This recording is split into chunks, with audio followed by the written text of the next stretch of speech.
Got to make this child size. Fun size.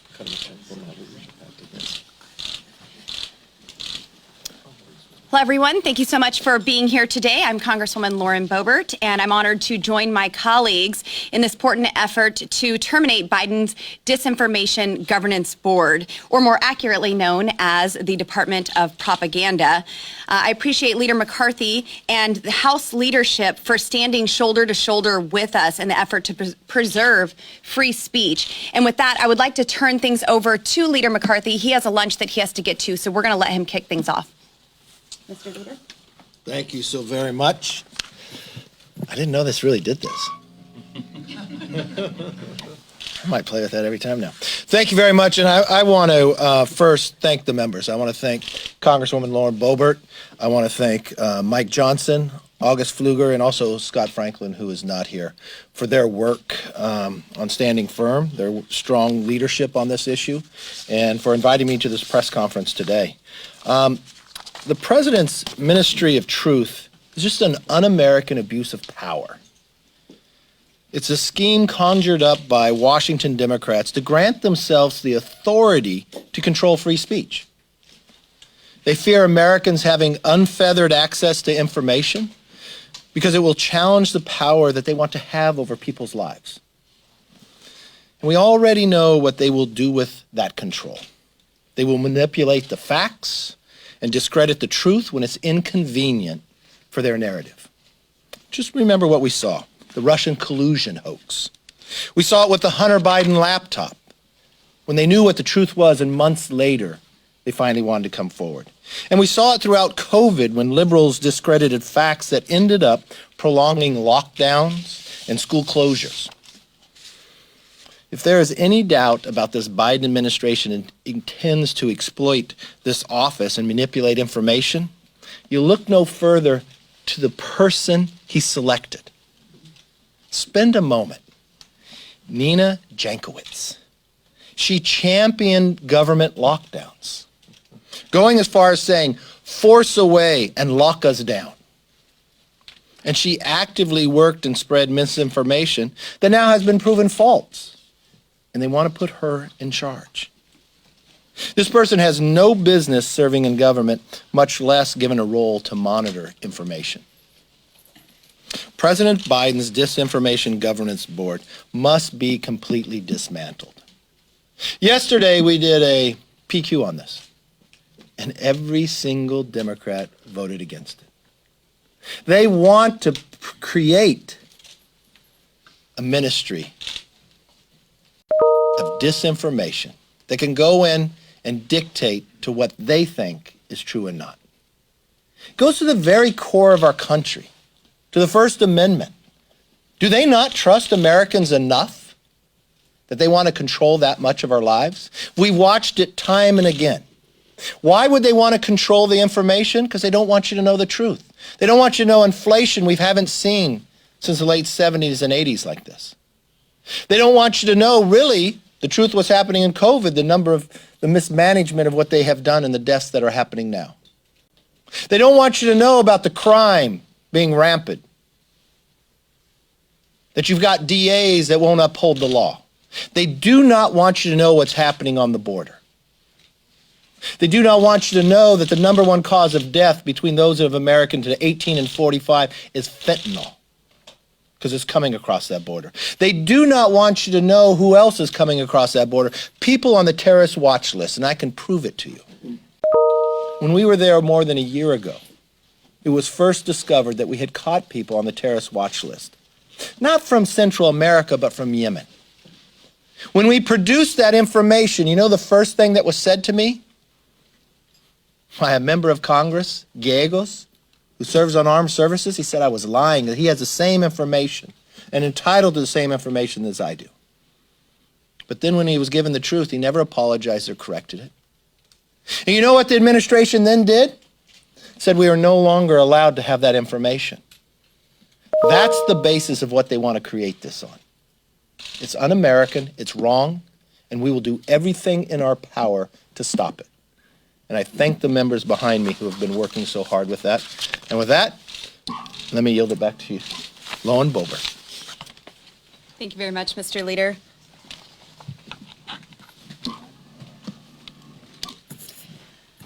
Ladies and gentlemen, make no mistake, free speech is under attack here in America.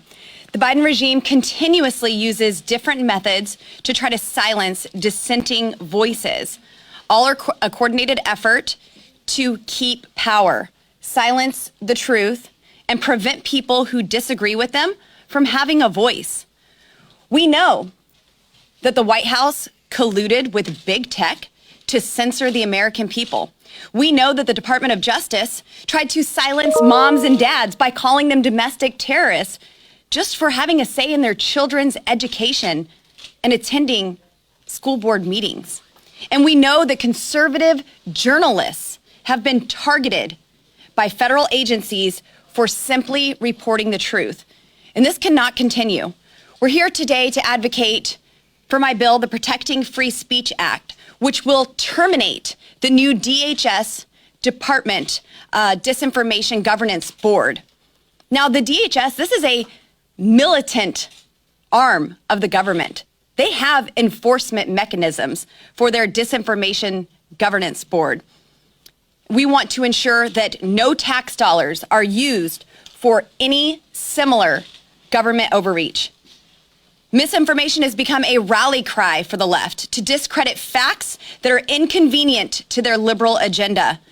The Russia collusion hoax, Hunter Biden's laptop, the COVID lab leak theory were all labeled misinformation by big tech until the truth finally prevailed.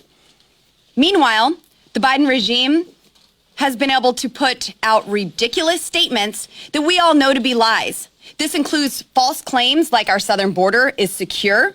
No, in fact, there's a complete invasion at our southern border. More than 2 million illegal aliens coming into our country, some 700,000 gotaways coming into our country, our children dying from the fentanyl that is illegally coming into our country.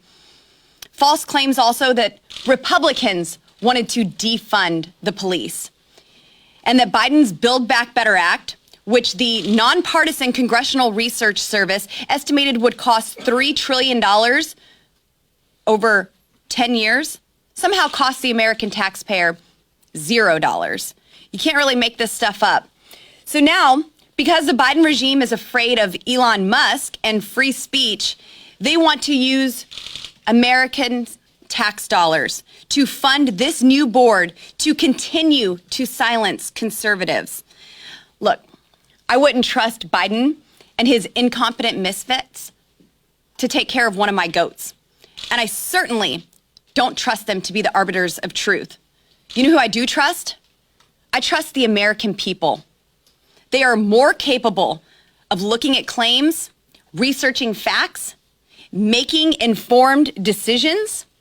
Americans don't need big tech fact checkers or this partisan board silencing free speech like communist China does. I'm calling on Congress to pass my Protecting Free Speech Act, terminate this Orwellian Ministry of Truth, fire Nina Jankowicz, and prevent the Biden regime from silencing the American people. And with that, I would like to turn this over to my good friend from Louisiana, Mr. Whip Steve Scalise. Well, I want to thank Congresswoman Boebert and all of my other colleagues here who are standing up against this attempt to undermine free speech. And we've seen it over and over again from Joe Biden. And you just think about this idea of ministry of disinformation coming from the very same people who called parents who wanted to play a role in their kids' education domestic terrorists. What is it that Joe Biden has against people expressing their views if it goes against his far-left Soviet-style radical ideology? That's really what this is about. It's been about government control from the beginning. They want to control what people say. They want to control what people think. They want to control the people's ability to enjoy their own freedoms. You saw it over and over again during COVID. Schools should have been open early off, and the science, by the way, was very clear on that. And yet some of the same people that would be in charge of the Ministry of Disinformation were some of the people trying to keep schools shut down. When the data early off said it's harming kids, it's harming them emotionally, mentally, the learning that they lost, millions of kids that will never catch up because they kept schools shut down. And by the way, it was the Biden administration who changed the science because the union bosses went to him and said they didn't like the CDC guidance that was about to come out. And they were actually able to get the CDC to change the science to conform to what the union bosses want so they could shut down schools easier. Over and over again, my colleague Jim Jordan's going to be talking in a moment as well. We've been calling for a hearing on the origins of COVID for over a year. And Joe Biden, Nancy Pelosi, all the Soviet-style leaders here in Washington will not let that debate go forward.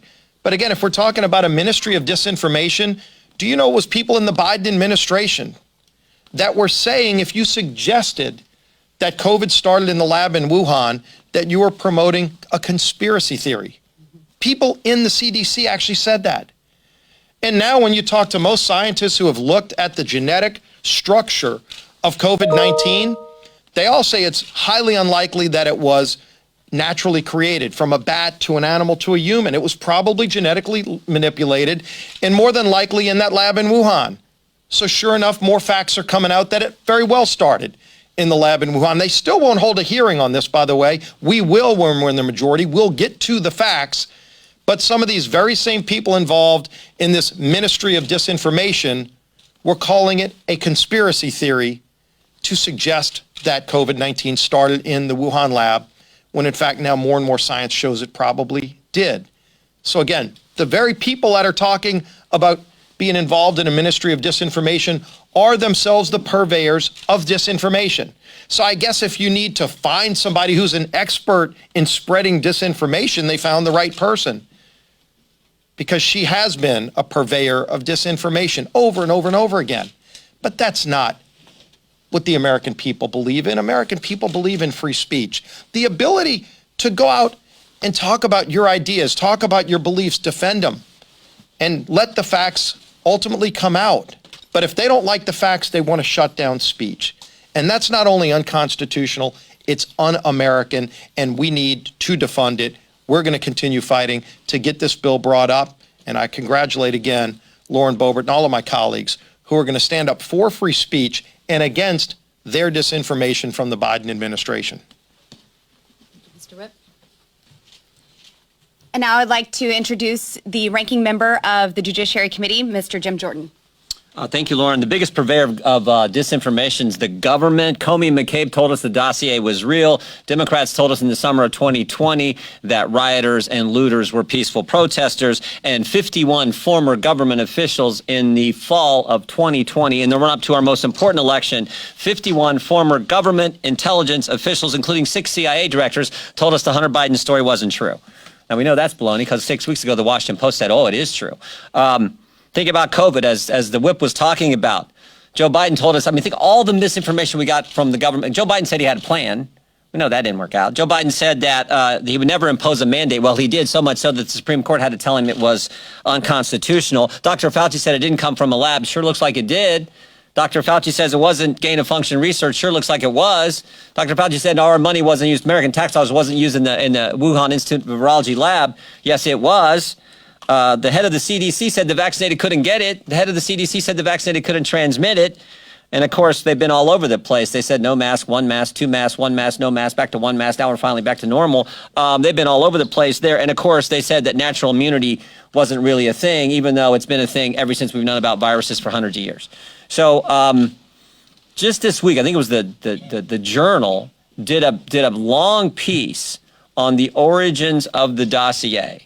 And the conclusion was basically it was completely made up, totally made up, out of thin air, just made the whole thing up. I wonder what Nina Jankowicz would have said back when the dossier came out. Would she have said it was disinformation? We now know it was completely made up. What would she say about that? And on we could go. So this thing is ridiculous. Everyone instinctively knows it, except the lefties in the Biden administration who are now running our government. Let's hope we end this. Let's hope that Secretary Mayorkas has a little common sense and says this was a dumb idea and that they disband this disinformation governance board. Now I'll turn it back over to, and I want to thank the sponsor and all our sponsors of the legislation. Thank you. And now I'd like to introduce Vice Chairman of the House Republican Conference, Mike Johnson. Thanks, Lauren. The Disinformation Governance Board is just a surreal idea. And you've heard it described as Orwellian, you've heard it described as dystopian. Let's just put it very clearly, very bluntly, it's unconstitutional. There's a reason that we all jumped immediately upon the announcement of this to file legislation to defund it. I filed a bill, Lauren filed a bill, August did. The entire conference was up in arms because this is un-American. Listen, in America, we are unique. We don't trust government bureaucrats, government officials to determine what is true and acceptable speech. That is an anti-American idea. We don't allow the government to censor and silence viewpoints that it disfavors or dislikes. That's not what we do in this country. I spent 20 years in federal courts before I got to Congress. I was a First Amendment litigator. We would go to court routinely and challenge local officials, on rare occasions state officials. They would try to censor and silence viewpoints they disagreed with. These were slam dunk cases, right? We would win these automatically because it's such a well-established principle of the law. This thing is blatantly, I believe, the idea itself on its face is blatantly unconstitutional. That's why it needs to be defunded. We have no confidence whatsoever that President Biden or the Democrats in charge of Congress are going to dismantle this thing. They should. We're going to do our best to defund it. But the Republicans are going to work every day to stop this because it is a violation of the letter of the law and the spirit of the law and who we are as Americans. That's just as plain and simple as we can say it. I'll turn it back over to Lauren. Thank you. Thank you very much, Mr. Johnson. And now I'd like to introduce the chairman of the Freedom Caucus, Scott Perry. Well, thanks. And I want to thank the gentlelady from Colorado for the bill. And of course, I'm a co-sponsor of it. Listen, in grade school, all of us likely have read George Orwell, and not, whether it was Animal Farm or 1984, and we thought, what a fantastically horrific circumstance. But it's fiction.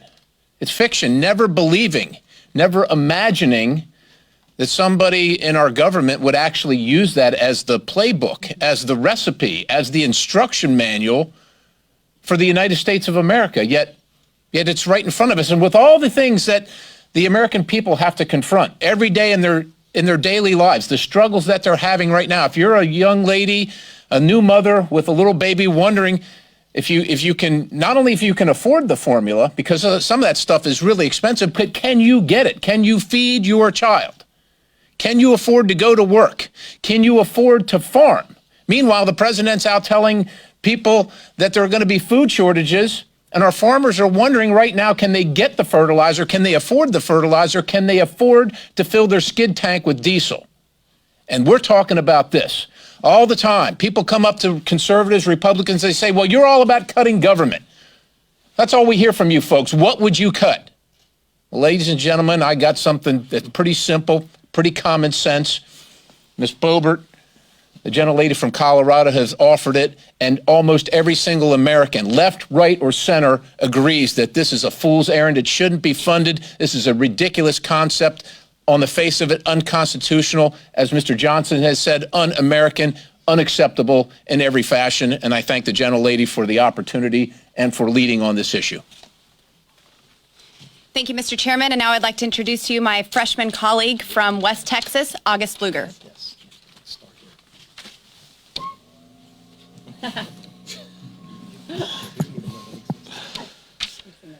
I'd like to thank Congresswoman Boebert and Congressman Johnson. And, you know, it's sad that we're here.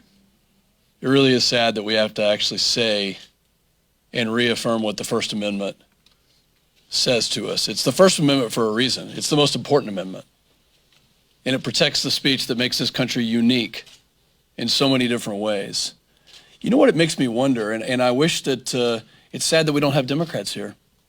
Sad that we don't have the entire Committee of Homeland Security, which I am a member of, standing up here to talk about what the job of Homeland Security is, and that's to keep our country safe. But it makes you wonder, if you have to form a ministry of truth, what exactly are they hiding?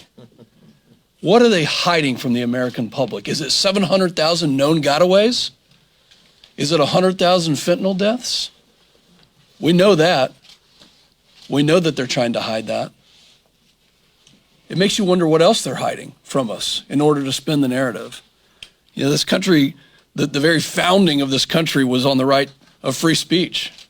Like I mentioned, the First Amendment. That's why we're here. We're standing on the side of freedom and free speech. And the Department of Homeland Security, of which Secretary Mayorkas is championing this particular office, was formed after an attack on our free speech. 9/11 was an attack on the First Amendment. It was an attack on the freedom of speech, the ability to have freedom to worship. And that's what DHS was formed on. And so for Secretary Mayorkas to then claim the things that he has said, I'd like to start a ministry of truth for his statements, to come to Congress and to testify in front of us saying that they have operational control of the border, that the border is secure. Let's start with that when it comes to truth and falsehoods. He's completely focused on a diversion away from the truth. And that's why it makes me wonder what they have to hide. It's clear that his priorities are not in line with the security and the safety of every American. They should be focused on securing this country from every threat around the world. You know, our founders set up the Constitution with checks and balances. And one of those is the legislative branch to check the president. That's why we're here today. If you're media, just show of hands today. Anybody want the First Amendment to go away? Of those show of hands? When you have a ministry of truth in that Orwellian state that Mayorkas and Biden are trying to create, it's going to affect you guys first. This is completely unconstitutional. The government should not be in the business of telling you what your truth is. You have your journalistic standards, and everybody's responsible for what they say. I'd like to see Secretary Mayorkas come back up to Congress to testify in front of us again, to tell the parents of those 100,000 kids that died from fentanyl the truth that he has opened the borders to let those drugs in, and that we don't need to be diverting our attention away from that truth. And again, thank Congresswoman Boebert and Congressman Johnson and so many others for standing up for this truth. Thank you very much, Mr. Pfluger. And I'm happy to take any questions you may have. Please state your name and the media organization you're with before. Yes, sir. Congresswoman, I'm David Spun at Fox News. Thank you.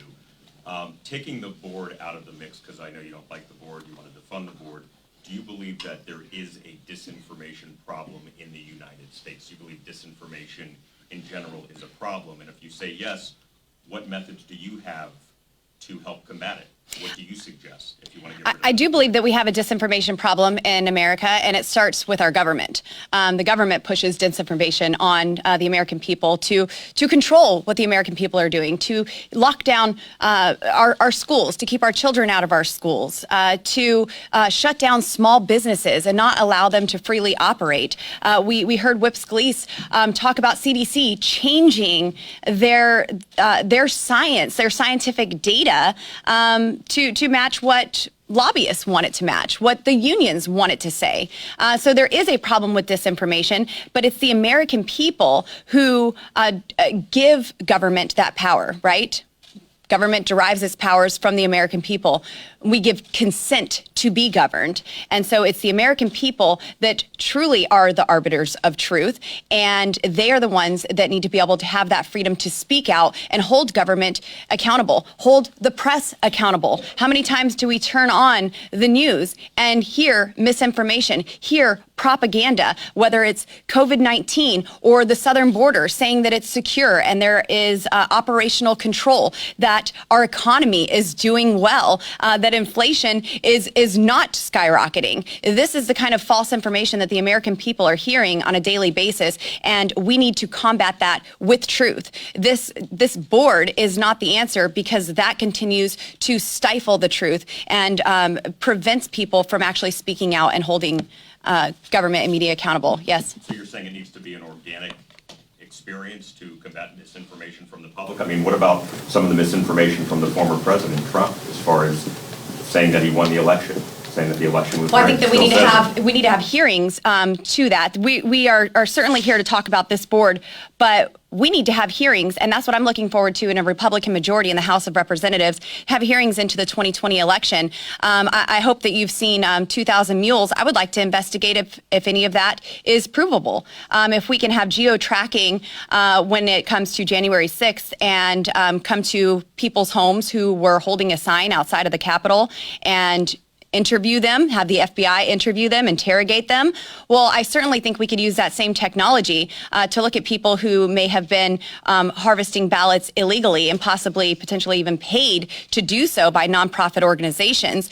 So we need to have real hearings into that. That is the role. That is our check as the legislative branch, to have those hearings, to have those investigations. And unfortunately, in Pelosi's majority, we aren't able to have those real hearings and bring forth the witnesses that we would like to interview on so many different subjects. We want to hear about the origins of COVID-19 and the southern border and what's happening with that. And I think we all want Secretary Mayorkas back in here to talk about Nina Jankowicz and her role as the executive director of the Disinformation Governance Board.